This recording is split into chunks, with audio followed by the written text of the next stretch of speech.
اندر حضور مسرت ڈالتے. بخشی آ گئے، بخشی جنہوں نے حضرت امیر حمزہ کو شہید کیا تھا. کتنا غم دیا نبی پاک کو، کتنے آنسو بہائے رسول کریم نے. جناب بخشی نے پیغام بھیجا کہ میں نے اتنے عظیم آدمی کو شہید کیا ہے، میری بھی توبہ قبول ہو جائے گی.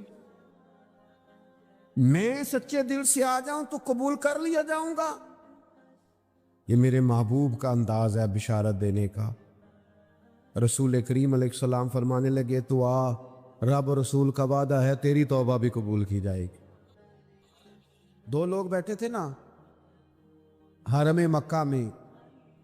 ایک صاحب کہہ رہے تھے کہ میرے اوپر بدر میں جو قتل ہو گئے کفار، ان کا ذکر چل رہا تھا، تو دونوں گفتگو کر رہے تھے بدر میں ہمارے اتنے لوگ مسلمانوں نے مار دیے. تو ایک ان میں کہنے لگے کہ اگر میرے اوپر قرض نہ ہوتا اور میرے چھوٹے چھوٹے بچے نہ ہوتے تو میں تو تلوار لے کے جاتا اور مدینہ شریف جا کے معاذ اللہ بدلہ لے آتا. دوسرا کہنے لگا میں دیتا ہوں نا تیرے بچوں کا خرچہ بھی، اور میں تیرا قرضہ بھی اتارتا ہوں، تو جا. اس نے کہا پکی بات ہے؟ کہا ہاں، قرضہ بھی میں اتار دوں گا، تیرے بچوں کا خرچ بھی اٹھاؤں گا، تو جا. اس نے خنجر تیار کیا، تلوار تیار کی، گھوڑے پہ بیٹھا، گلے میں وہ تلوار اس نے اپنے ڈالی اور مدینہ شریف آ گیا. اتفاق کی بات یہ کہ ملاقات حضرت عمر سے ہوئی. جناب عمر کہنے لگے مجھے تیری نیت ٹھیک نہیں لگتی. پکڑا کدھر آئے ہو؟ کہنے لگا میں تو بدر کے قیدیوں کے بارے میں بات کرنے ہیں. فرمایا تلوار لے کے؟ تلوار لے کے چل تجھے حضور کے پاس لے کے جاتا ہوں. نبی کریم کی بارگاہ میں لے گئے تو حضور فرمانے لگے کیسے آئے ہو؟ کیسے آنا ہوا؟ کہنے لگے جی میں تو بدر کے جو قیدی آپ کے پاس ہیں ان کی بات کرنے آیا تھا. تو حضور فرمانے لگے چل پھر باقی کی میں سناؤں. خیال آیا مسلمان نیک و بد پہچان جاتے ہیں، محمد آدمی کے دل کی باتیں جان جاتے ہیں صلی اللہ تعالی علیہ وسلم. فرمایا میں سناؤں؟ حضور کیا؟ فرمایا تم اور فلاں بن فلاں وہاں بیٹھے ہوئے تھے نا حرم مکہ میں فلاں پہاڑ کے ساتھ ٹیک لگا کے، اور تم نے یہ کہا تھا نا کہ قرضہ نہ ہوتا، بچے چھوٹے نہ ہوتے تو بدر کے مقتولین کا میں بدلہ لیتا. یہ سارا کچھ طے کر کے پھر آئے ہو تلوار لے کے، اور یہاں کہتے ہو میں قیدیوں کے بارے میں بات کرنے آیا تھا. اس کے تو پسینے چھوٹ گئے، وہ تو بے حال ہو گیا. اس نے کہا اس کا تو سوائے اس کے اور میرے کسی کو نہیں پتا، اور اگر آپ کو پتا چل گیا ہے تو پھر آپ اللہ کے سچے رسول ہیں. تو حضور اگر آپ کو پتا چل گیا ہے کہ میں قتل کرنے کے ارادے سے آیا ہوں، میں معاذ اللہ بدلہ لینے آیا ہوں، اللہ کرے آپ کو سمجھ آئے میری بات. یعنی ایک تو یہ ہے کہ بندہ وہ پکڑا گیا ہے، اور ایک یہ کہ کسی کو پتا چل گیا ہے کہ یہ اس کام آیا ہے. پھر لوگ جب معافی دیتے ہیں تو بڑی کہانیاں سنا کے دیتے ہیں، ایسے نہیں دیتے. حضور اب آپ کو پتا چل گیا ہے تو کیا کریں گے؟ تو حضور فرمانے لگے تو بتانا تیرے ساتھ کیا کریں. اس نے کہا کہ میں نے سنا ہے آپ معاف بڑا کر دیتے ہیں. یعنی یہ گھر سے کو پیار کرنے نہیں آیا، پھولوں کا گلدستہ لے کے نہیں آیا، تلوار لے کے آیا، لیکن یہ میرے محبوب کا حوصلہ ہے. اور آیا بھی این مسلمانوں کے بیچ ہے، جو چاہیں اس کے ساتھ کر سکتے ہیں. اس نے کہا معاف کر دیں، تو حضور نے فرمایا جا میں نے معاف کیا. حضور نے معاف کیا. وہ کہتا حضور معاف کر رہے تھے اور رب میرے دل میں ایمان کو تازگی عطا فرما رہا تھا. حضور نے معاف کیا اور میں نے کلمہ پڑھنا شروع کر دیا. معافی دیں، جب کوئی معافی کا مطالبہ کرے تو اسے معافی. سب سے مشکل کام ہوتا ہے لمبی لسٹ والے دشمن کو معاف کرنا. لسٹ جس کی لمبی ہو نا غلطیوں کی، ایک آدھ غلطی تو معافی ہو جاتی ہے. کچھ لوگوں کی لسٹ بھی بڑے کچھ عادی مجرم بھی ہوتے ہیں، لسٹ لمبی ہوتی ہے، ان کو معافی دینا بھی تھوڑا سا مشکل ہوتا ہے. لیکن کمال بھی یہ ہے کہ جس کی لسٹ لمبی ہو اسے یک جنبش قلم بندہ معاف کر دے. کو چھٹی ہو گئی، جا تجھے معاف کیا. اور یہ ہمیں کیوں کرنا چاہیے کہ میرا رب بھی ایسے کرتا ہے، میرا رب بھی ایسے وہ گنواتا تو نہیں نا. یہ بھی کیا، یہ بھی کیا، یہ بھی کیا۔ حضور فرماتے ہیں، ذرا سننا حدیث، حضور فرماتے ہیں کچھ لوگوں پہ اللہ کرم کی چادر ڈال کے نا قیامت والے دن، یہاں بھی اس نے پردہ رکھا تھا تو وہاں بھی کرم کی چادر ان پہ ڈلے گی، تو اللہ فرمائے گا یہ گناہ کیے تو چھوٹے چھوٹے گناہ اس کے گنوائے جائیں گے، یہ اب وہ ڈرے گا، چونکہ پتہ تے سارا ہے نا سردار نو کیتیاں دا، اب وہ ڈرے گا، چھوٹے چھوٹے گناہ اس کے گنو، تو اس کا خیال ہے بڑے بڑے بھی نہ سامنے آ جائے، چھوٹی چھوٹی غلطیاں اس کی گنوائی جا رہی ہیں، جو ڈر رہا ہے، کانپ رہا ہے۔ قربان جائیں نبی پاک کے لفظوں، کچھ گلاں اجیاں نے قرآن پاک اجیاں نے، یہ نا میری دادی کہا کرتی تھی، میری اماں کہا کرتی تھی، اے کچھ کام اجائے نے، کچھ گلاں اجیاں نے جو تے دل کردہ ہے صفحہ بند ہو جانا ہے تے معافی ہو جانی، یعنی ختم ہے یہ بات، اس سے آگے کسی نے سوال پوچھنا ہی نہیں۔ چھوٹے چھوٹے گناہوں کا اللہ تذکرہ فرمائے، یہ کیا یہ کیا یہ کیا، یا اللہ ہو گیا۔ اب بندہ ڈر رہا ہے کہ بڑے بڑے بھی سامنے آ جائیں گے، لیکن چھوٹے گناہوں پہ ہی فل سٹاپ لگا کے نا، تو رب فرمائے گا یہ جو تیرے گناہ ہیں نا، اس کے بدلے تجھے نیکیاں دی جا رہی ہیں، تو نے سچی توبہ کی تھی تو ان گناہوں کو بدل کے نیکیاں بنایا جا رہی ہیں۔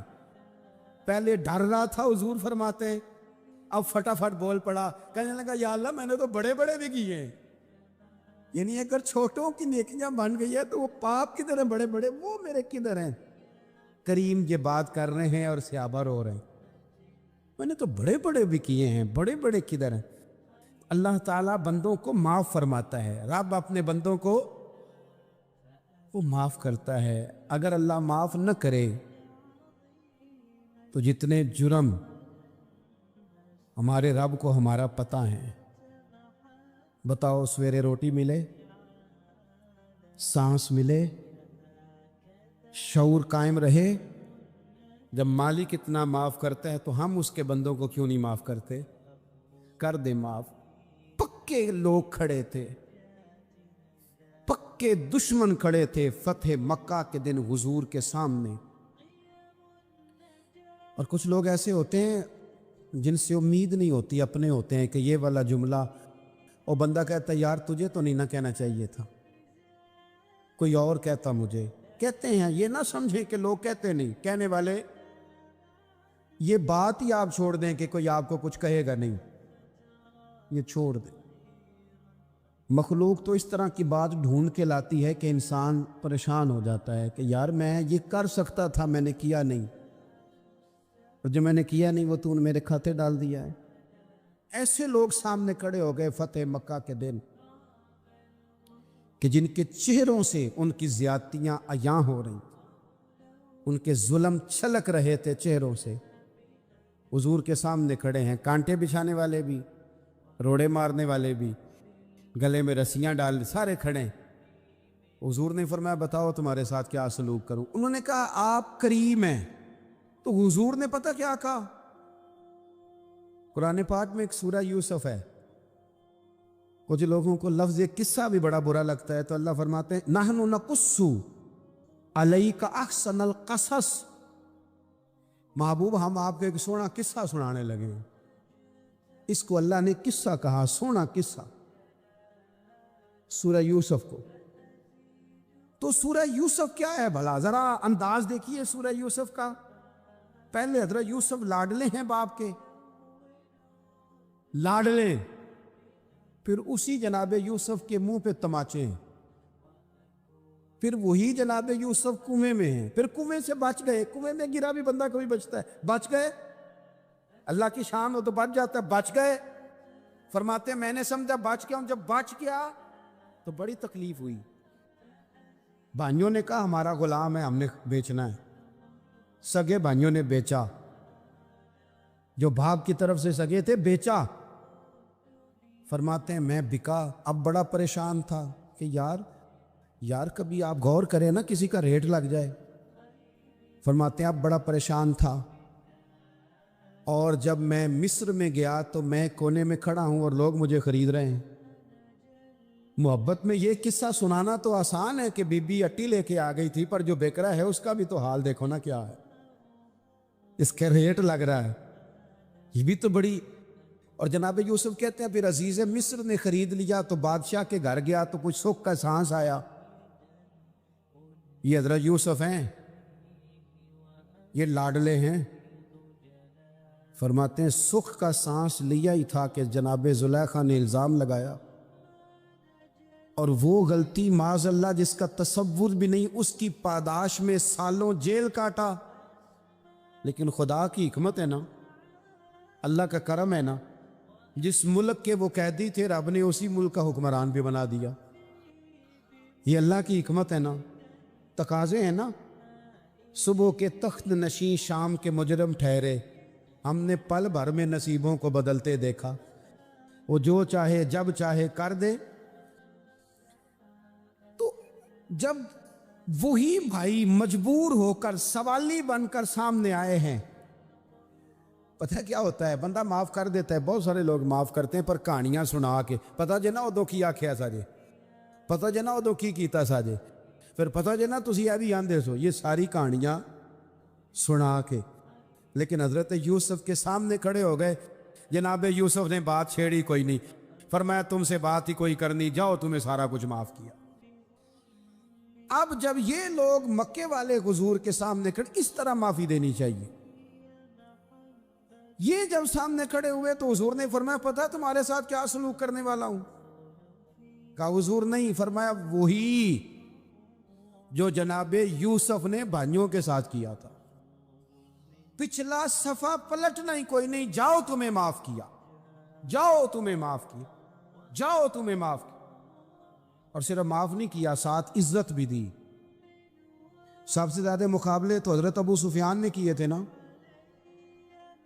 آخر تک وہ آئے تھے. آج وہ کلمہ پڑھ رہے ہیں, سردار ہیں, کلمہ پڑھ رہے ہیں, تو نبی پاک نے صرف معافی نہیں دی, عزت بھی دی. فرمایا جناب ابو سفیان چونکہ اب مسلمان ہو گئے ہیں, میں سب کو معاف کرتا ہوں, جو اپنا اندر سے دروازہ بند کر لے اسے بھی معاف کرتا ہوں, اور جو ابو سفیان کی حویلی میں آ جائے اسے بھی معاف کر دوں گا. تو ابو سفیان وہ کہتے ہیں میں حیران ہی ہو گیا کہ اتنی بڑی بات, معافی بھی دی اور ساتھ عزت بھی دی. تو آج جو سبق آپ کی خدمت میں نے عرض کیا ہے, اس کو آپ امید ہے یاد رکھیں گے. ایک تو یہ کہ معافی مانگ لیں, اگر کسی جگہ ہمارا معافی مانگنا اگر ہم سمجھتے ہیں, ہمارا دل ضمیر گواہی دیتا ہے کہ مجھے معافی مانگنی چاہیے تو معافی مانگیں. اور دوسرا پھر معافی دیں بھی, اور معافی دیں, سیاسی صلح نہ کریں, معافی دیں تو پھر واقعی دیں, دل سے دیں. اسلامی تعلیمات کے اندر دو قسم کے حقوق اللہ تعالیٰ نے انسان کے ذمے لگائے ہیں. ایک حقوق اللہ ہیں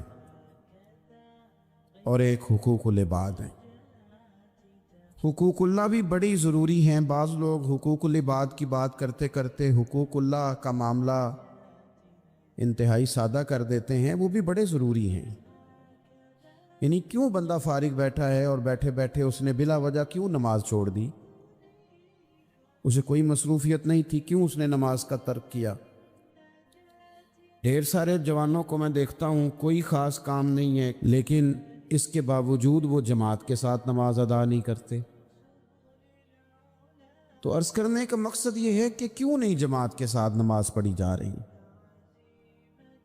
قرآن مجید نے کہا کہ وَرْكَعُوا مَعَ الرَّاكِعِينَ, رکوع کرنے والوں کے ساتھ کرو. بلا وجہ لوگ زکوٰۃ کے معاملے میں حیل و حجت سے کیوں کام لیتے ہیں؟ جب زکوٰۃ ضروری ہے تو اسے ادا کرنا چاہیے.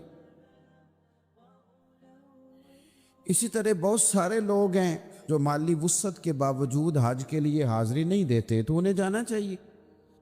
حقوق اللہ کا جو معاملہ ہے اس میں بھی کوئی کمزوری دکھانے کی, مثلا میں کہتا ہوں کہ مجبوری کیا تھی؟ سحری کے لیے رمضان شریف میں جن لوگوں کو اٹھنا ہوتا ہے وہ اٹھتے ہیں کہ نہیں اٹھتے؟ تو اسی طرح روٹین میں بھی اگر ہم نماز کی طرف توجہ کریں, ایک بڑا طبقہ ہے جو نماز کی طرف توجہ نہیں کرتا. حقوق اللہ کا معاملہ میں دیکھتا ہوں کہ ہم ٹائم نکال کے دوستوں کے پاس جاتے ہیں, وقت نکال کے اپنے ماں باپ کو, اپنے احباب کو, رشتہ داروں کو ٹائم دیتے ہیں. کیوں ٹائم نہیں نکلتا نفل پڑھنے کے لیے؟ ہمیں اپنی ضرورت کی چیزیں سیکھنی پڑتی ہیں, تو کیوں ٹائم نہیں ہمارے پاس تلاوت کلام پاک کے لیے؟ اللہ تبارک و تعالیٰ کی بارگاہ کی حاضری کا ذوق بنائیں۔ دوسرا معاملہ ہوتا ہے حقوق العباد کا۔ یہ شریعت اسلامیہ میں انتہائی نازک مسئلہ ہے۔ انسان معاشرتی طور پر بہت سارے لوگوں سے وقت گزارتا ہے، اٹھتا بیٹھتا ہے۔ کچھ لوگ ایسے ہوتے ہیں جن کے حقوق اس کے ذمہ زیادہ ہوتے ہیں، کچھ کے کم ہوتے ہیں۔ جیسے ماں باپ کے حقوق زیادہ ہیں، نسبتاً چچا کے ماموں کے حقوق اس سے کم ہیں، نسبتاً اساتذہ کے مشائخ کے حقوق اس درجے کے نہیں جس درجے کے ماں باپ کے حقوق ہیں۔ ہمارے ہاں بہن بھائیوں کے حقوق نسبتاً زیادہ ہوتے ہیں، دوست احباب کے حقوق اس سے کم ہوتے ہیں، لیکن بہرحال ایک دوسرے کا حق ہمارے ذمے آتا ہے۔ اچھا، پھر اللہ تعالیٰ نے اپنے فضل سے ایک تقسیم بنائی ہے کہ کسی کو فیکٹری کا مالک بنا دیا ہے، کسی کو مزدور بنا دیا، کسی کو ادارے کا پرنسپل بنا دیا ہے، کسی کو استاد بنا دیا ہے، کسی کو اللہ تبارک و تعالیٰ نے کسی مقام پہ مینیجر بنایا ہے اور کسی کو اسی ادارے میں چوکیدار بنایا۔ یہ تقسیم ہو گئی۔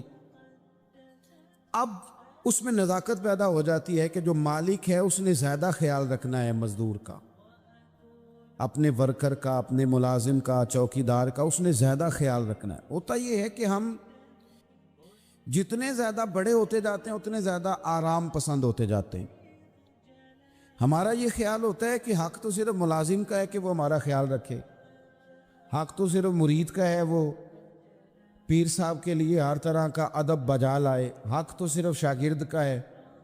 حالانکہ جو آدمی جتنا بڑا جاتا ہے اس کی نظر اتنی زیادہ وسیع ہونی چاہیے اور اس کو زیادہ نزاکت کے ساتھ چیزوں کو سمجھنا چاہیے۔ اگر آپ کا دعویٰ ہے کہ مجھے اللہ نے بڑائی دی ہے اور میں کچھ لوگوں پر اللہ نے مجھے حاکم بنایا ہے، تو پھر زیادہ انسان کے دل میں، ذہن میں وسعت ہونی چاہیے اور زیادہ باریکی۔ چلیں، یہ زیادہ ضروری نہیں کہ آپ سب لوگوں کو مطمئن کر سکیں، اطمینان ان کے دلوں کو پہنچانا یہ ضروری نہیں، چونکہ ڈیمانڈ مختلف ہوتی ہے نا ہر آدمی کی۔ لیکن زیادہ ضروری یہ ہے کہ آپ کے ذمے جو ذمہ داریاں تھیں، آپ کے تحت رہنے والے لوگوں کی، اولاد کی، شاگردوں کی، ارادت مندوں کی، احباب کی، ملازمین کی، وہ آپ نے کس حد تک پوری کی؟ نبی پاک صلی اللہ تعالیٰ علیہ وسلم نے ہمیں حقوق العباد کے معاملے میں زیادہ احتیاط کرنے کا کہا ہے، اور حضور سید عالم علیہ السلام نے صحابہ کے بھرے مجمع میں سے یہ سوال کھڑا کیا، فرمایا تم مجھے بتاؤ مفلس کون ہے؟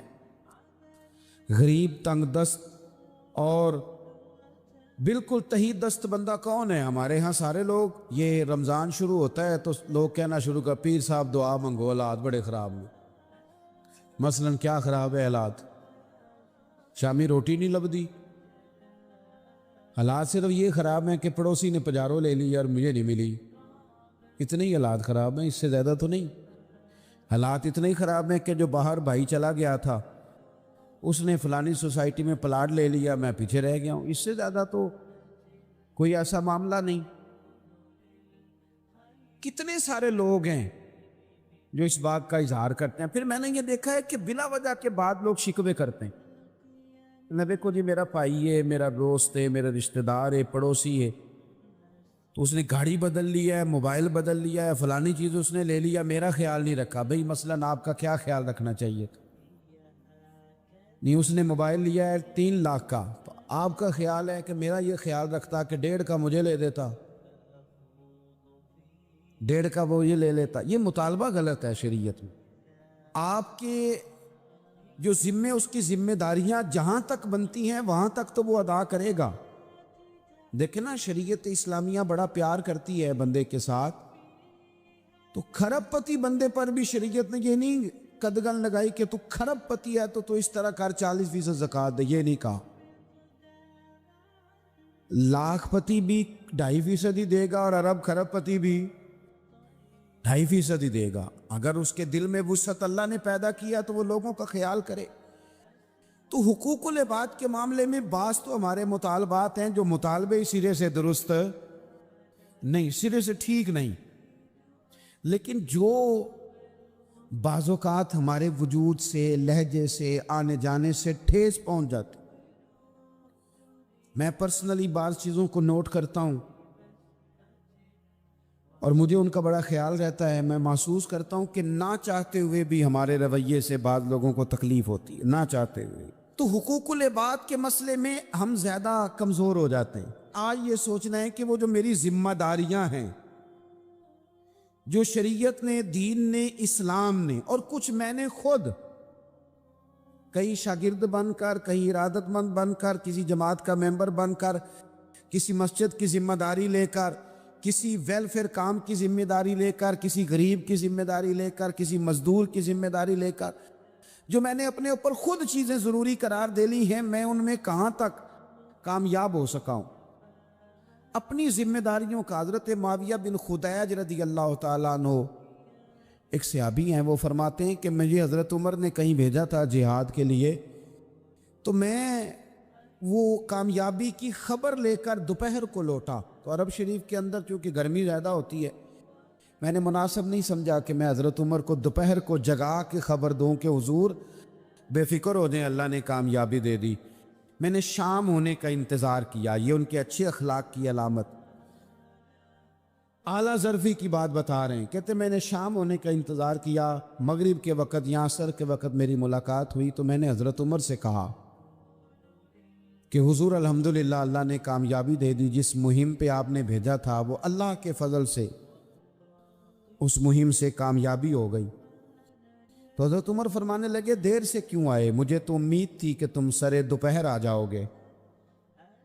میں نے کہا حضور میں دوپہر کو ہی گیا تھا، دوپہر کو ہی گیا تھا، پر سوچا کہ آپ آرام میں ہوں گے. کیا جواب ہے! اور کیا اس جواب کے اندر بہت سارے لوگوں کی ترجمانی ہے. حضرت عمر فرمانے لگے آرام کرتا تھا میں، پر وہ دور گزر گیا. اب تم دوپہر کی بات کرتے ہو، اب تو رات کو بھی کم ملتا ہے. وہ تھا ایک دور. اب جب اپنے ذمے خود ذمہ داریاں زیادہ لے لی، اب کیا پتا کہ کوئی کہاں سے چل پڑا ہے تجھے ملنے کو. وہ دور گزر گیا جب تو سوتا تھا، من چاہی زندگی بتاتا تھا. اب تو نے خود یہ فیصلہ کیا ہے. اب تو میں بھائی تم دوپہر کی بات کرتے ہو، میں تو رات کو بھی گشت کرتا ہوں کہ کوئی ضرورت مند تو نہیں، کوئی حاجت مند تو نہیں. تو جو ہمارے ذمہ داریاں ہیں ان میں نازک حد تک امام بہقی روایت لائے ہیں. ایک صحابی تھے جو حضور کو ہنسایا کرتے تھے، حضور کو ہنساتے تھے، نبی پاک کو بڑے پیارے تھے. اس طرح کے بھی کچھ بندے ہونے چاہیے، اس طرح کے بھی کچھ بندے. صحابہ کرام علیہم رضوان فرماتے ہیں جب حضور غم امت میں پریشان ہوتے تھے تو ہم منتظر ہوتے تھے کہ کبھی وہ ہنسانے والا آج آ جائے نا، دو چار باتیں ایسی کر جائے نا ہنسانے والی، تو معاملہ ٹھیک ہو جائے. کچھ لوگ ایسے ہوتے ہیں جن کو دیکھ کے ہی چہرے پر تازگی آ جاتی، مثل تعویذ ہوتے ہیں نا کچھ لوگ، وہ جب بھی ملتے ہیں شفا ہوتی ہے. تو یہ حضور کے پاس بیٹھے ہوئے تھے اور ہنسانے والی گفتگو کر رہے تھے. تو نبی پاک بھی ان سے باتیں کرنے لگے. تو بات کرتے کرتے نا حضور نے انگلی ان کی طرف بڑھائی تو ان کے وجود کو انگلی لگ گئی. ایک تو وہ روایت ہے نا کہ صفے سیدھی کراتے وقت حضور تیر کے ساتھ صفے سیدھی کرا رہے تھے تو ایک صحابی کے پیٹ میں لگ گیا، انگلی لگ گئی. عجیب دیوانے ہیں. کہنے لگے آپ نے مجھے تکلیف دی ہے، معاذ اللہ، انگلی چبھو دی، میں نے تو بدلہ لینا ہے. ہمارے ہاں مسئلہ یہ بن گیا ہے کہ کوئی بڑا آدمی بھی اپنے آپ کو قانون کے حوالے نہیں کرتا. ملک سے لے کر امت مسلمہ کے کل مسائل تک ہمارے ملک کے اندر ہر بندہ، اس کا مزاج ہوتا ہے کہ وہ اپنے آپ کو قانون سے پہلا تر سمجھتا ہے. لائن میں لگنا لوگ پسند نہیں کرتے. یہ ایک بہت بڑا مسئلہ ہے. حضور صلی اللہ علیہ وسلم کی انگلی لگ گئی تو کہنے لگے آپ نے تو مجھے تکلیف دی ہے، میں تو بدلہ لوں گا. تو حضور نے فرمایا لے لے بدلہ.